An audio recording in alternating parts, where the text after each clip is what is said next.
Lance. Hi, Alan. Alan, let me just introduce us. My name's Lance Best, and I'm talking to Allan Reighns. Is that how you say it? Yeah. And you live in Kampala in Uganda. That's true. Okay. Yeah. Alan, I read your poem last night, and first of all, I just want now. Is it all right for me to ask questions about it? And if there's anything you don't want to answer or is the wrong question, just let me know. Okay. Sure. What I'd like to do today is find out about you, learn a little bit about what life was like, and then learn about your project. And if I have your permission, I'd like to post this poem with a little of my comment on it on my Facebook. Is that okay? That's fine, please. Okay, that's good. Yeah. Okay, first of all, just tell us about you, Alan. Yeah, nice to talk to you, Lance. Thank you. I'm called Allan Reighns, and I'm in Uganda, Kampala, and I work with street kids, all the homeless teenage mothers and girls in streets and slums. I was once one of the street kids. If I have to talk about my background, I was once of the street kids where I stayed for 7 years, from age of 6, and I stayed on the street for 7 years. But in my poem that I have just compiled concerning the summary of my life, it really spells the little those times, those things that I actually went through. It is a summary of my life. It spells the people who came up to help me, the people who came in my life, the people that I joined on the street, but life couldn't really work out to what I expected. Even when it failed on the street, and I tried some pastor's home where I thought I would get some refuge, it couldn't work because what they preached about love, joy, and care, they really didn't have it in their home. Wow. Yeah. I found myself, I couldn't give it to anyone, and finally I thought it was good for me to run to the street. But a little about my background, how I was born to our community. I'm a bastard. That's the common name. Those are the tags that we are given because we were not born like any other child. For us, it was through adultery. That's what I was told, and that's what I found. And I was always said, named any names, being bastard, being a son who is like out of a sin and such things. And I couldn't really handle that at home with my stepmom and with my step brothers and sisters calling me that and harassing me at home. And my heart, I would always get some sounds coming to me that I had to choose somewhere else to be. And even when, as I've said, I tried a pastor's home, it wasn't true either. And I thought I had those dreams always coming around, those voices calling me to go and join the street. Like any other person that never had hope, love, courage, I thought that was the way to go. And I ended up on the street when I was 6. But this poem comes as a summary of my life because of those that I went through. for now. And it is through that poem and it is through this life that I finally was helped by one white man called Brian, who actually was in Uganda and asked us, what can we do for you? And I was selected because of my background, because yes, we have street kids, we have homeless kids, but we have to agree that some of them come from rich families. Some of them come from real families, good families, but they end up on the street because of other factors like drugs and other peer pulling factors. But for me, it was different because my background had something catchy. And this actually pulled the attention of these people to actually start taking care of me. And after that, it's through that transition home that I had to be a little changed, and my life started changing from then because of that person who came and helped me out of the streets with an organization called RETRAC Uganda. And I went to school where I did a diploma in guidance and counseling.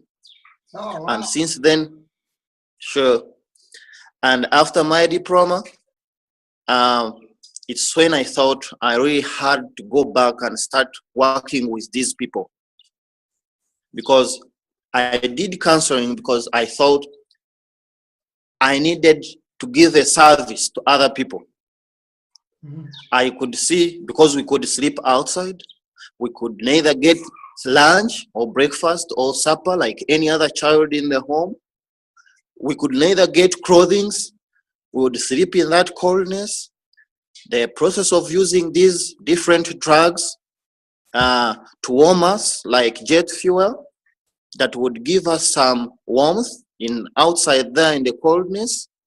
It was really hard life.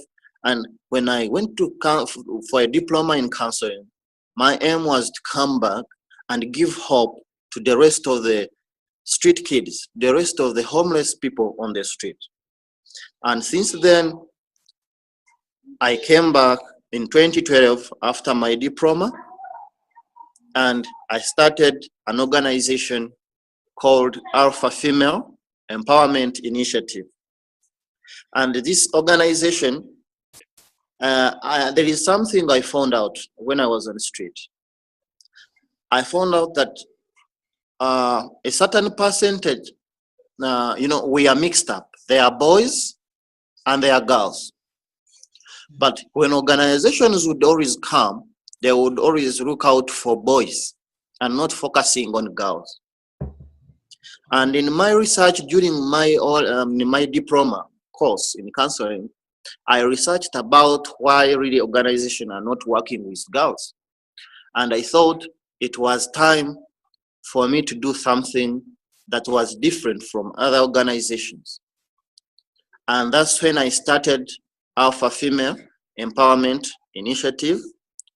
And I called on other members. We are 4 of us, but we are all having background of street, being on street or homeless, because we know exactly what they feel.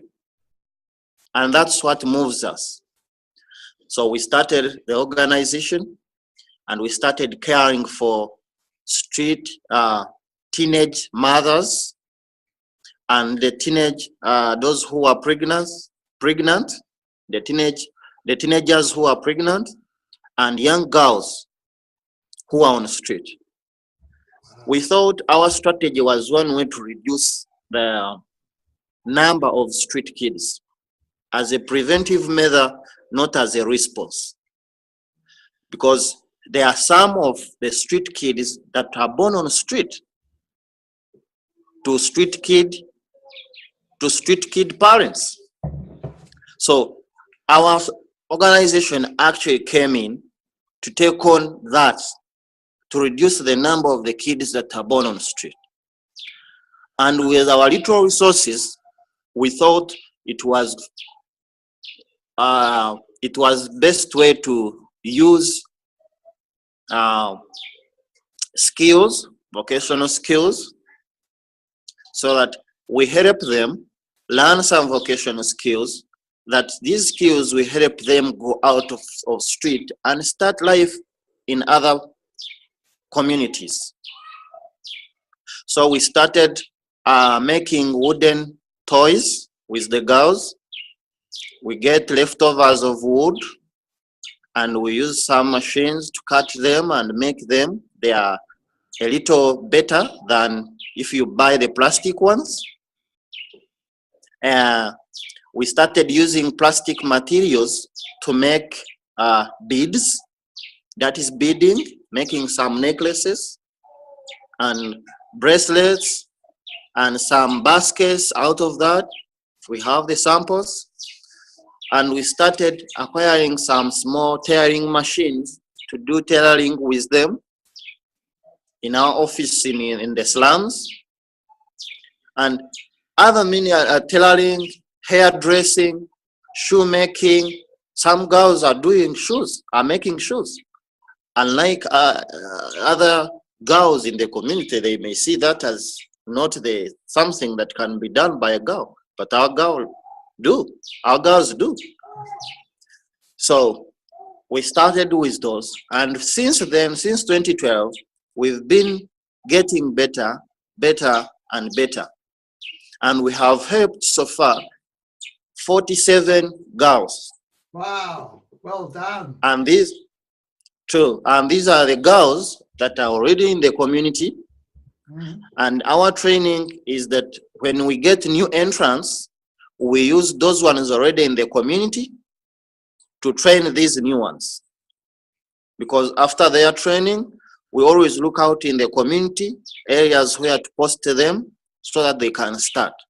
If you learned how to use a tailoring machine, we see how to give you a tailoring machine, and we rent for you a small house where you will start from with some little capital for a short time, so that you start from there. And when we get new entrants, we always enroll them with those already existing to help us to reduce the costs of training. And of course, the system is already there. So we have 47 of them. And on Saturday, this coming Saturday, a number of 7 will be also graduating. This coming Saturday on 14th. Let's talk about that in a minute. What I'd like to do now is that's just sort of, I got it from your poem, but that's really, it brings it home to me. And I want people to hear what it's really like. You know, so many people I see on Facebook around the world who are pretty well off, and they complain about trivial, mundane things.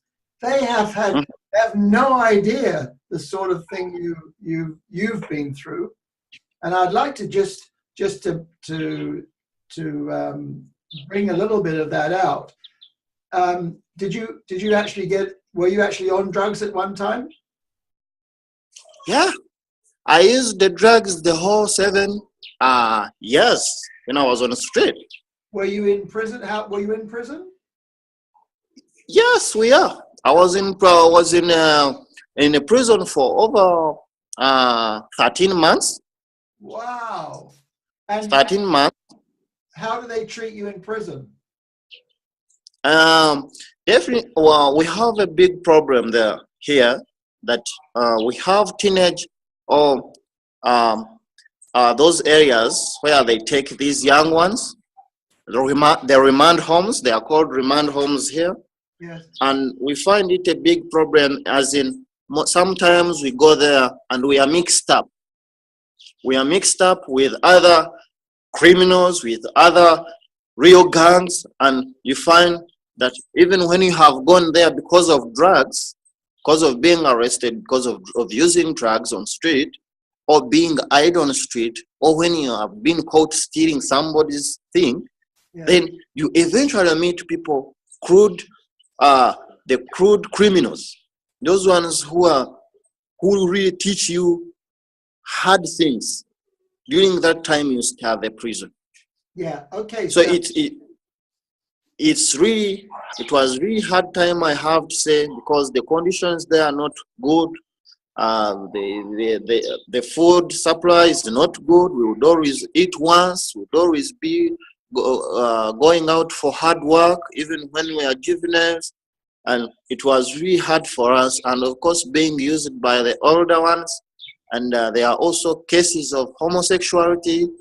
All these are vices in these places. But my biggest concern would be how we are always mixed up with these cruel criminals, that by the time even a child gets out of this remand home, is more a bigger criminal than just a homeless child on streets, because we are trained a lot of things.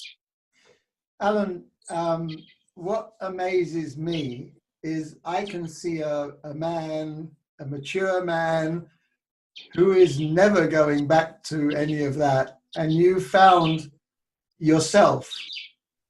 Mm-hmm. Do you know, can you tell us what it was that helped you find yourself? Mm-hmm. Oh yeah, that was at my age of around 14th year, and it was the time when I was my last time in prison, and this time was taken to maximum security cells, because we had been involved in cases of drug trafficking and other issues that were really complicated. So during that time, we had really hard time in prison. That's the truth. We had really hard time. And after those 13 months that I spent there, when I came out of there, but during that time when I was in the prison, we were 3 of us, but 2 of us died. Oh. The two of us actually didn't make it. They died. Wow. And I was only one remaining. And the impact on you at that time, how did you take it? Well, I have to say, during that time, my mind, I grew up with a hardened mind. Yeah. I wouldn't care if someone dies. I wouldn't care if someone, is hurt, or an eye removed, or a tooth removed, or cut to bruise the whole. I wouldn't care, because I grew up with that hardened mind because of what I went through my childhood. Yeah. If I am asked, you can't ask me any of my childhood games, because I spent most of my time doing those grown-up activities and things. I understand that from this poem. You say that because you say, what you mean is that you didn't have a childhood. Mm-hmm. There were no games. You had to survive. Mm-hmm. It was the time that was full of just activities, just to see how to survive, taking drugs, stealing, all those activities, so that we survive. So those were our games in my childhood.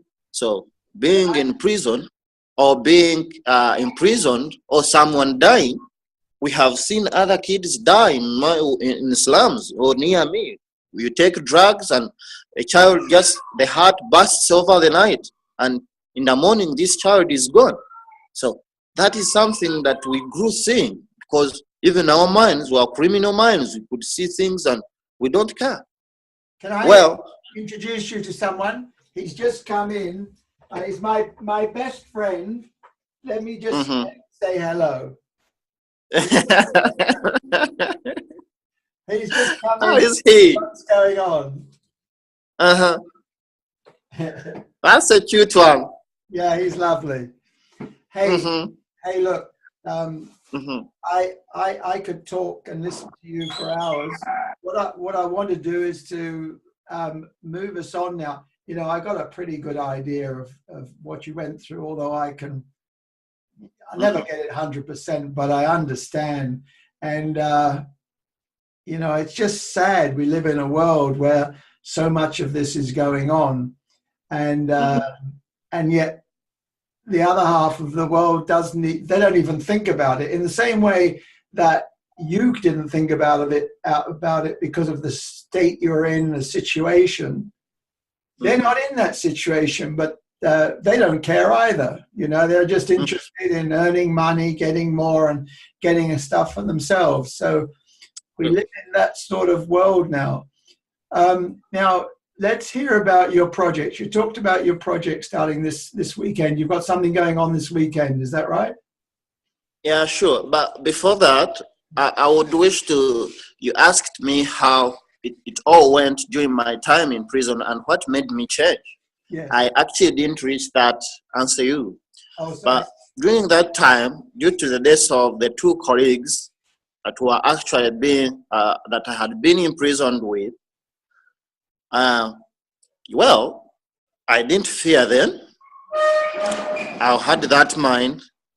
But yes, I reached when I saw them die.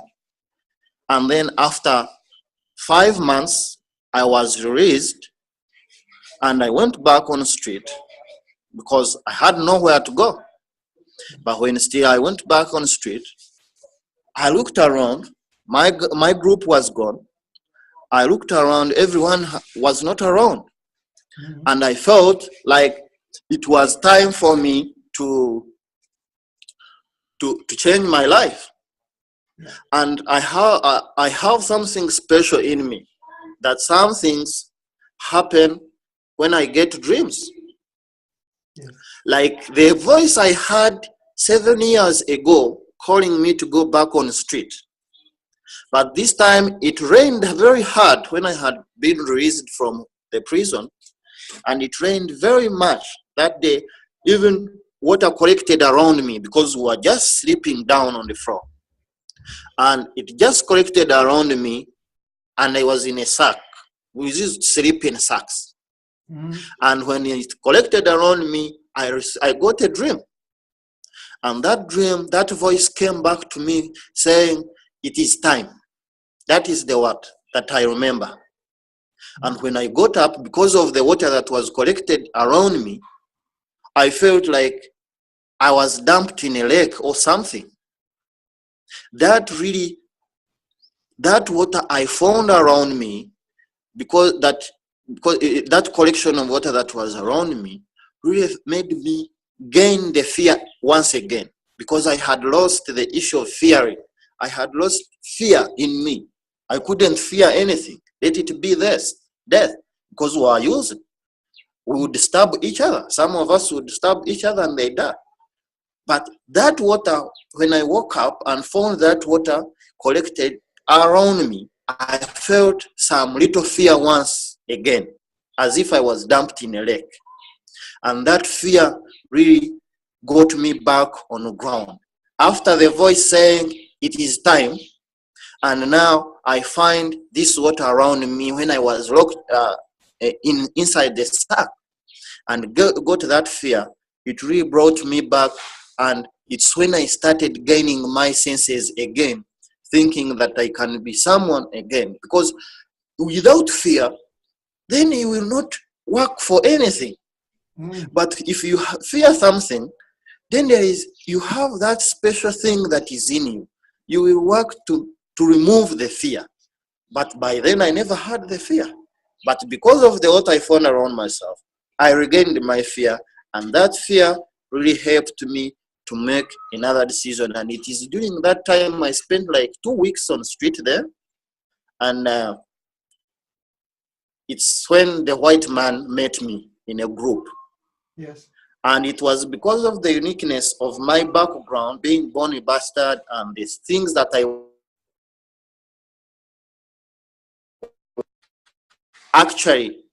I was able to do that, to be helped by Brad. And he takes me to the home. It is called Retrack. It's when he started paying for me my school fees, and I started going back to school again as I was being rehabilitated, and again being reconnected to my family. to those family members that were around. Lovely man. And after that, the day I finally united with my uncle, who also started helping me get connected with Brian. And they started helping me and shaping me. And since then, yes, I had some relapses concerning drugs. But for now, over 4 years, I have not used any drug. Well done. I have not.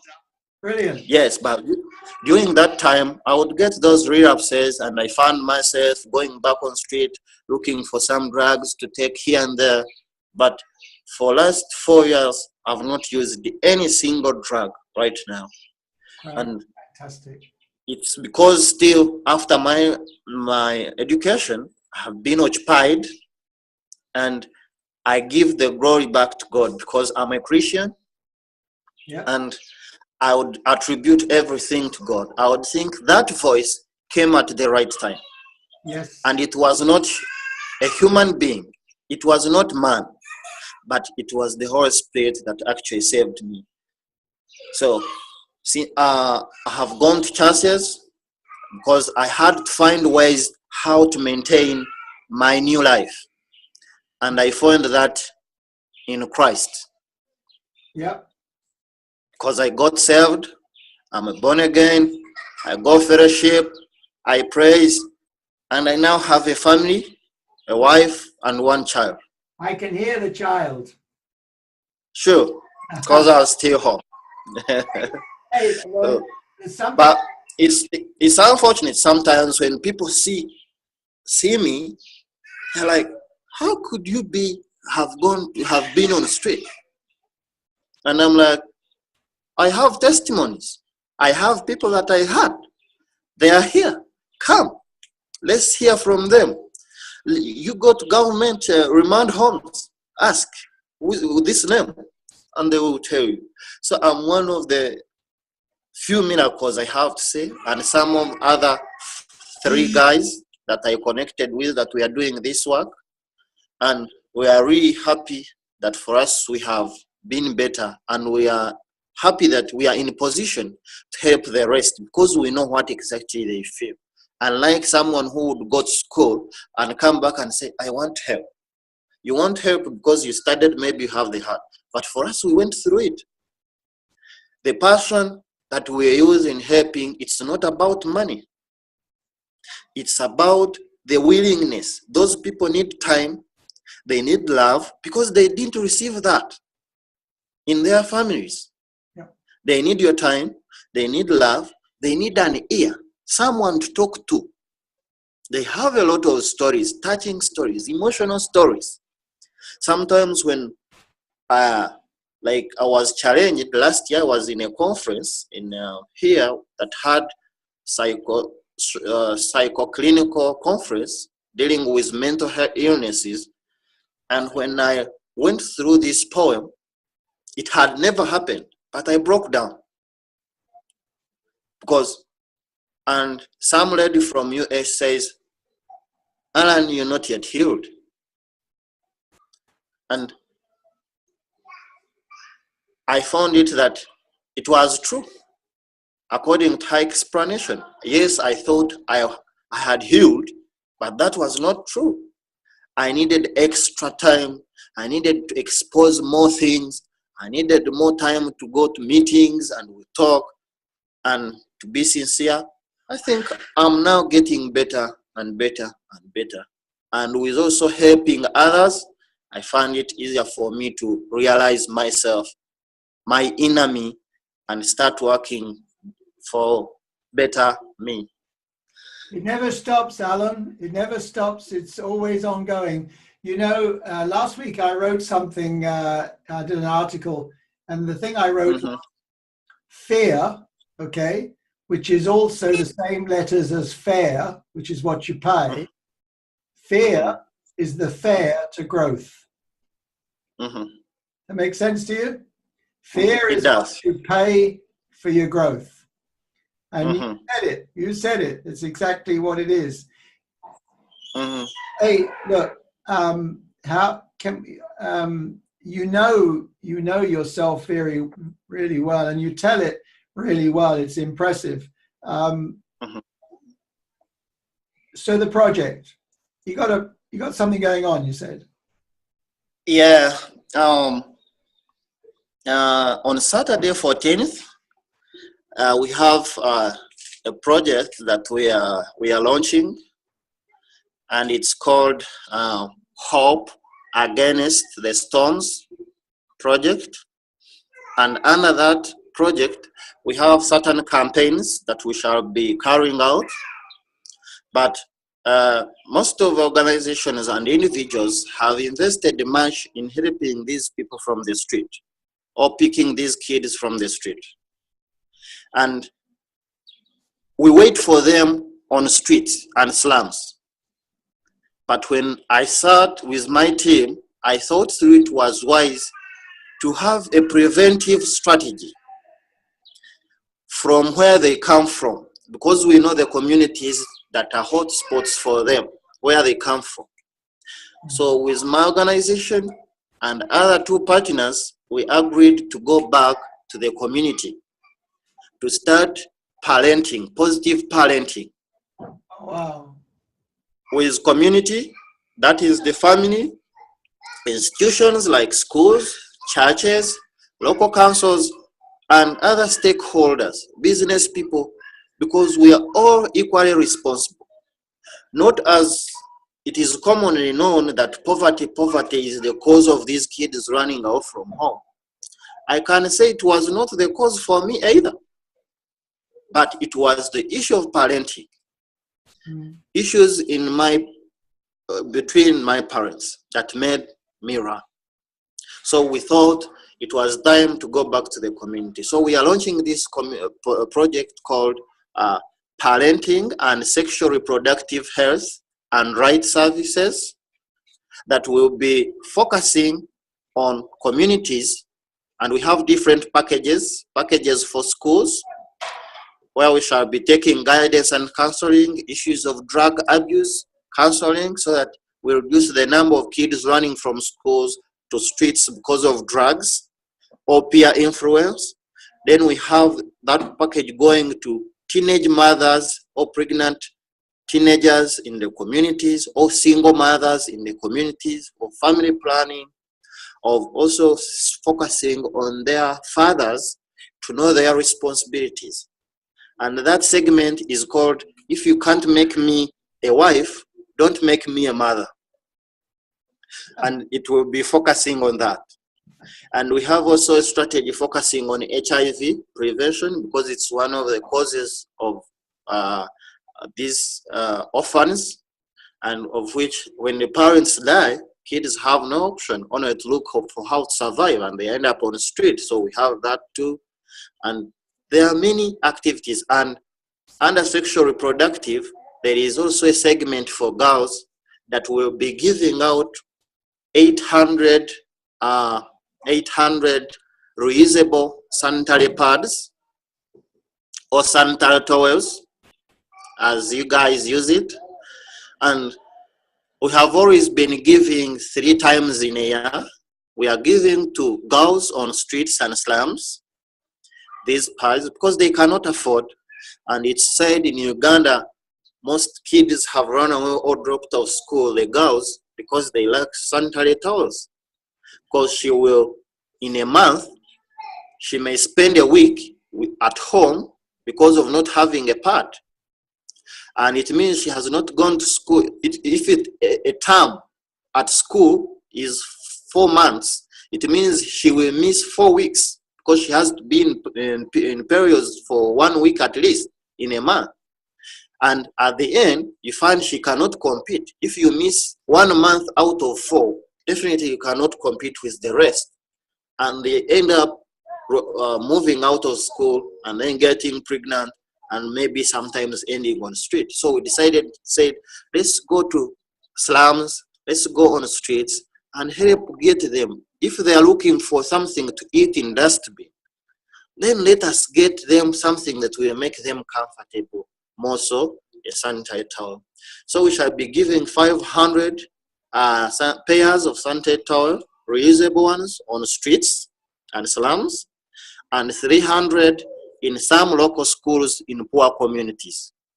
Because we are looking at it in two ways, as in preventive, that is in poor communities, and preventive in poor communities, and response to those who are already on the street.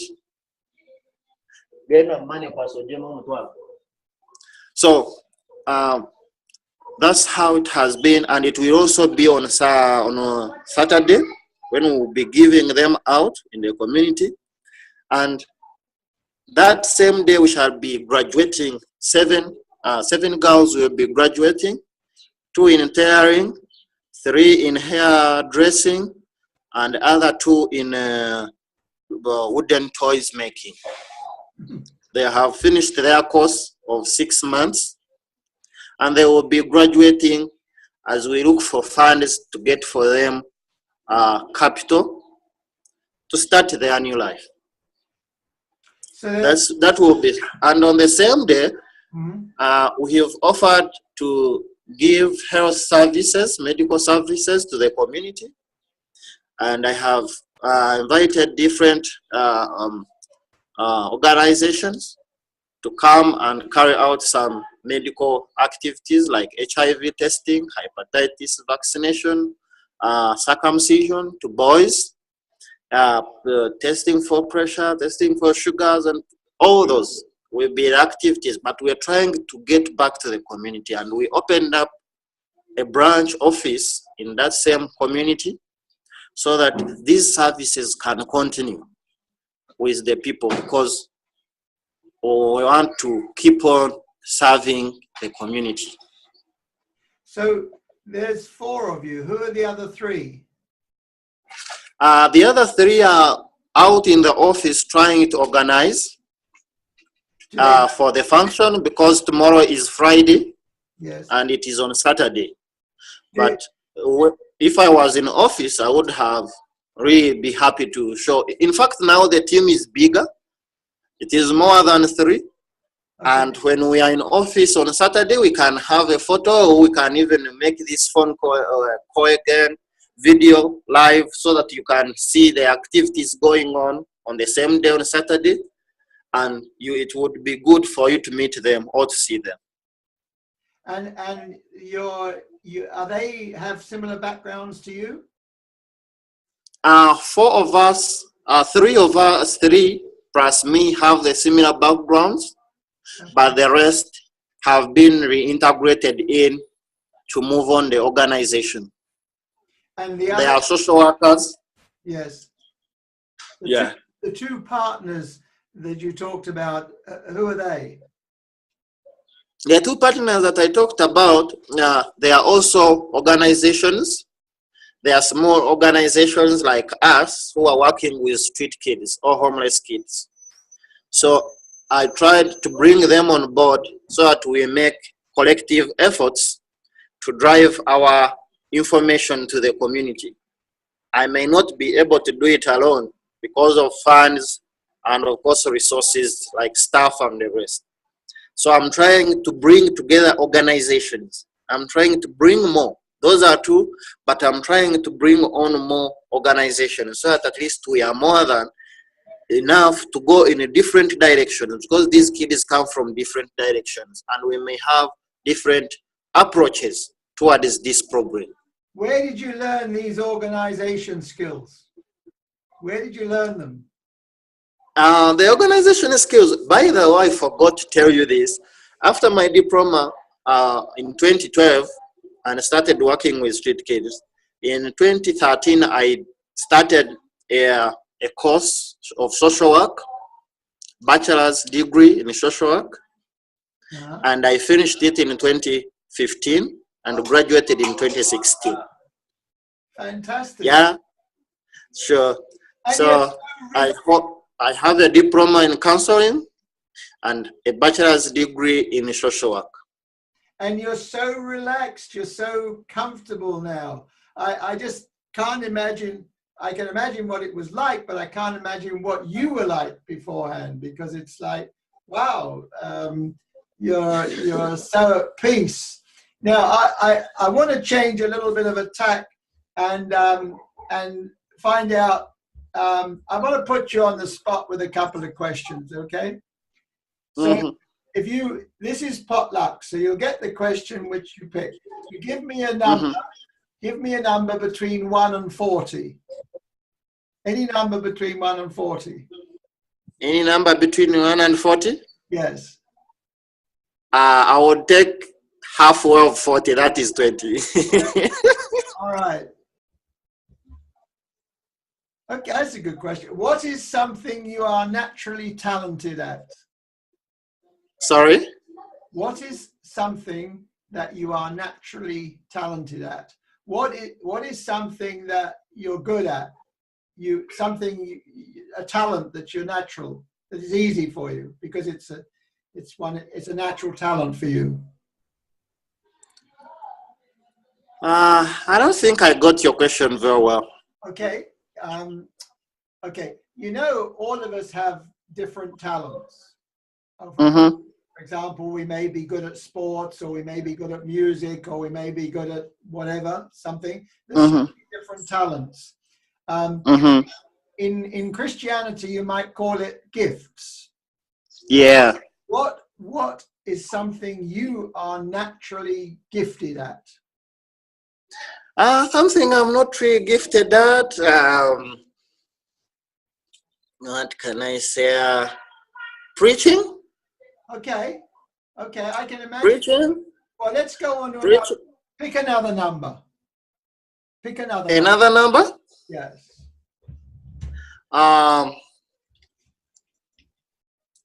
40. Okay. That's an easy one. Do you have any hobbies? Do I have any office? Any hobbies? Hobbies? Yes. Oh yeah, I do. Now let's tell us about them. My hobbies, well, as I have said, my childhood was a mess. But after that, after identifying myself, one of my biggest hobbies is praising and dancing in church. That is one. And another one is swimming. I like swimming.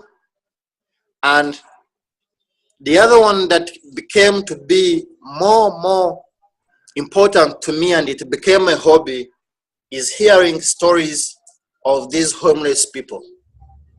Oh, wow.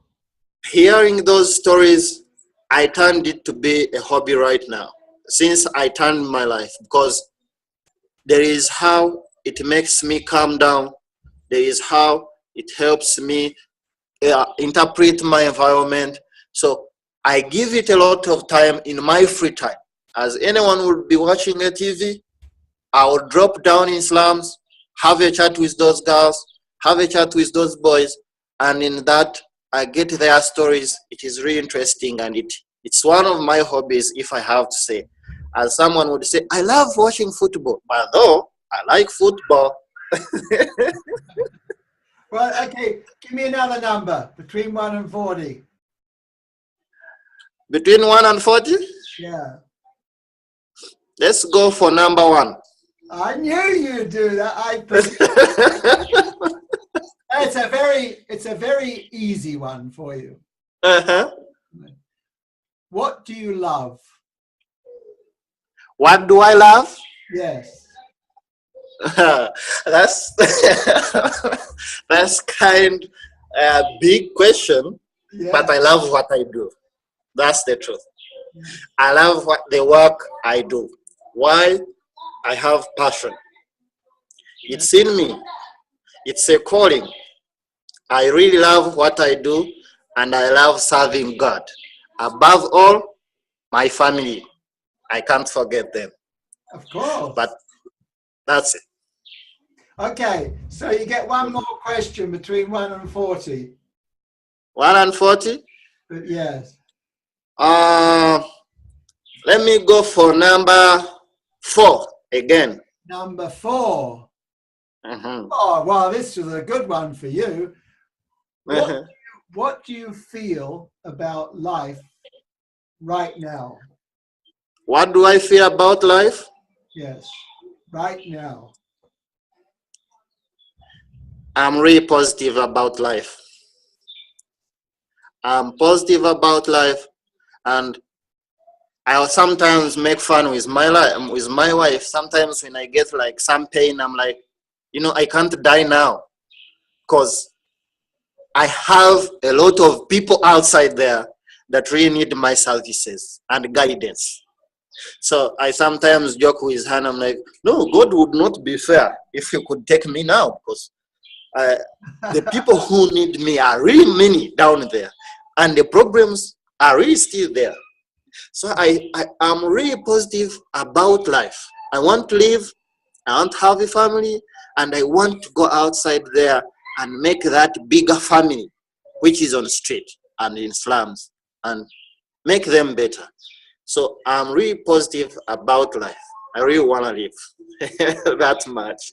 And of course, I want to serve God, because as I've said, when I changed my life, when that voice came into me and said it's time, and later I realized it was not just man, but the Holy Spirit or God talking to me, I always asked him to show me how I could serve him.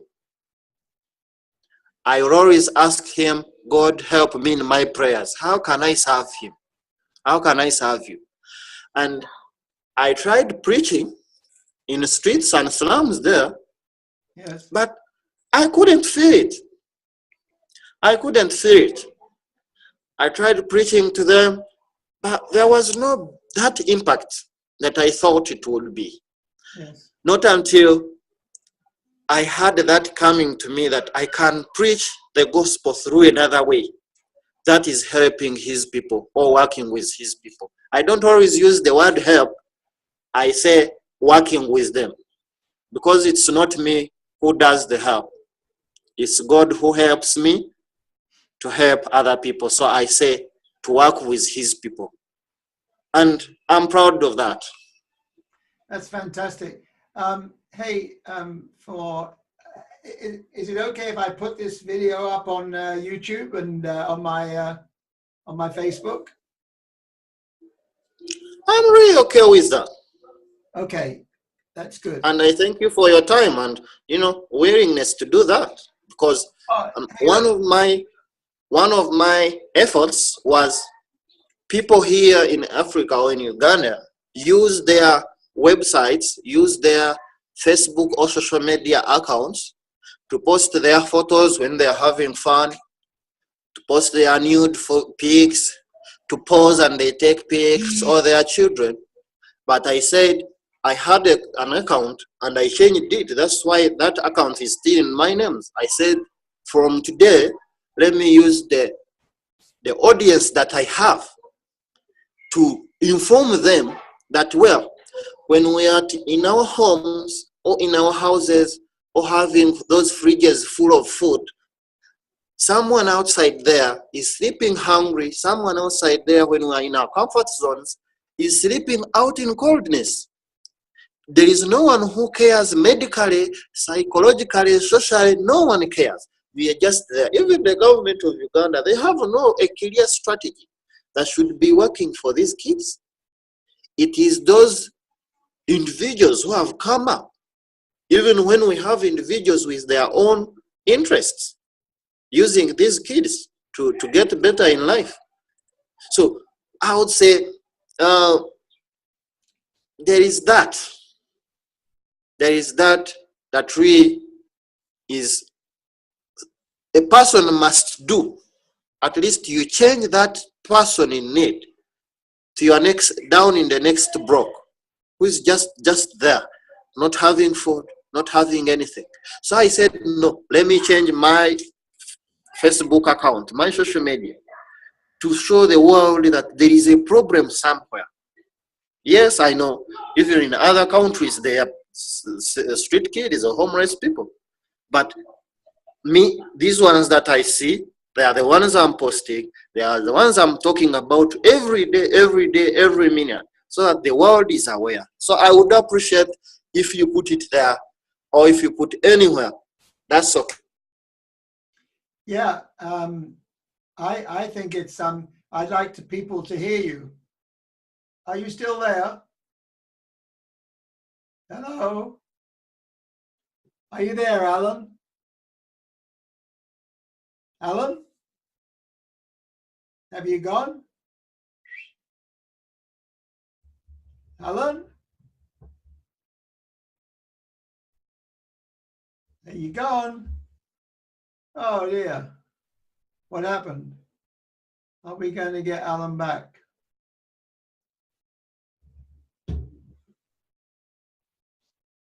Has the battery gone flat?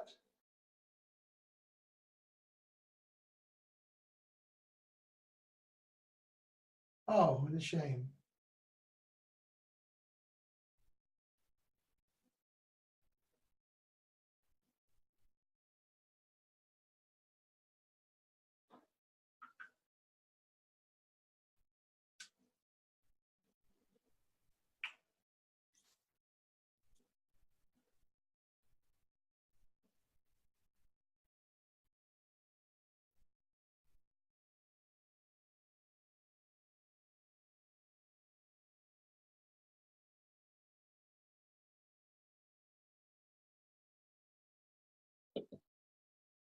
Hey, you're back. Oh, my MBs had run out, so I had subscribed for more.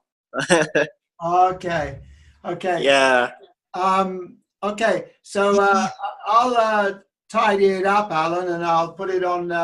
And I want to, I think people will listen to you, and especially those that are struggling, to realize there's always a way out. There's always a way out. Now, I've got one question. You've only got 3 minutes to answer it, but you sort of just touched on it. For anybody that watches this, what is it like living in Uganda today? What is it like? I'd say currently, I would say Uganda is one of the best destinations to go to in the whole world. When we go to the environment, the tourism attraction, politically, we've had issues of long stay of the government. Well, but we have no insurgencies. We have no so much insurgencies right now, like some 20 years back when we had northern Uganda having rebels. Right now, we have no infiltration of rebels. Our borders are safe. And on terrorism issues, we had a terrorist attack in October 2010 at the end of the World Cup finals. But since then, there have been measures taken. We are kind, little safe. I would say, apart from the long stay of the current president, that of course creates concerns with issues of democracy and the economy, people in Uganda are real peaceful and lovely people. I would say it's one of the best destinations in the world to go to when it concerns hospitality and tourism issues, and of course good people. Economically, not well. We have had issues. It's one of the issues attributed to the long stay of the government, the current government. But we're not bad. We're not bad. And poverty has really been a little alleviated. Some government aspects coming in to policies tighten. Security-wise, in Uganda, it is a country where you would have fun throughout the night. 24 hours, not throughout the night, 24 hours. Anytime you want.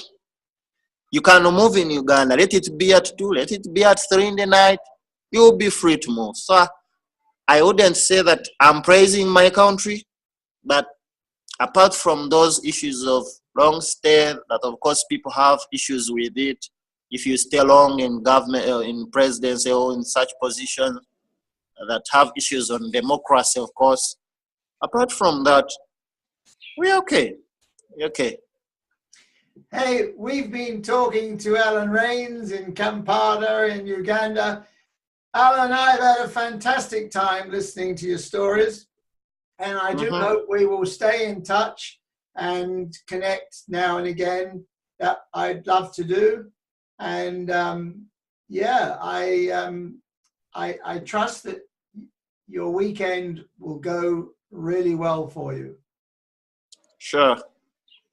Maybe I can say on Saturday, around the same time, around this time, we can have this live feed and you see what will be going on.